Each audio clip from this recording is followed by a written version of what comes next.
Hello everyone and welcome to the Pisces Guide to Pop Culture. I'm of course your host TJ. Today I want to resume our little journey through Fellowship of the Ring where we're going to talk about the Bridge of Khazad-dûm. But before we get to that fateful crossing, I want to talk a little bit about Balin's tomb.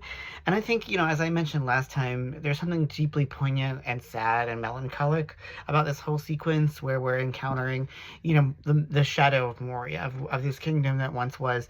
And I think that's really accentuated by, the moments when we get insight into the last days of the dwarven colony led by Balin. And that's really kind of like sobering and frankly a little bit horrifying because we learn, of course, that, everyone's dead. Some of them were even dragged away by the Watchers in the water.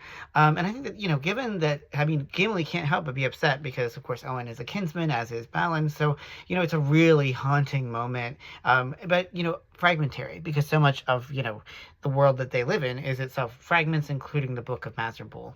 And then, of course, there's the fateful encounter on the bridge of Khazad-dûm where Gandalf falls dueling the Balrog. And I'm not going to get into whether Balrogs have wings or not. I think that it's kind of irrelevant. To me, the more important aspect of this is that, this is Gandalf's real test.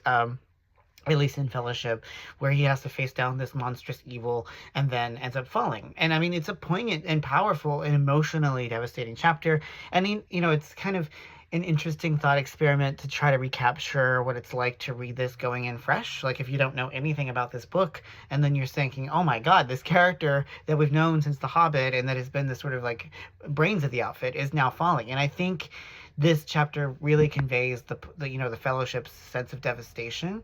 It's just very fortunate, of course, that they have Aragorn, but it is, the fall of Gandalf coming as it does at the end of the chapter is really an interesting bookend to the fall of Balin at the beginning. And so, Moria becomes this heavy symbolic space of falling.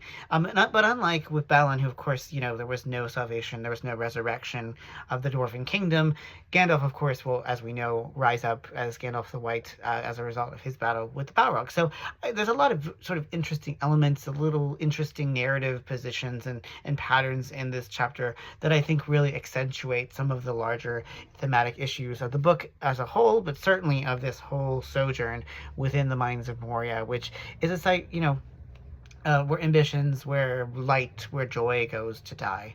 And I think that that's really a very powerful and impactful way of describing this once great, glorious kingdom that has now become a graveyard. So just a little bit of, somber reflection. Of course, this we'll get some bright stuff coming up as we go to Lothlorien, although even that, as we know, is always tinted with sorrow and melancholy because that's just how Tolkien is. So anyway, thanks so much for joining me here at the Pisces Guide to Pop Culture.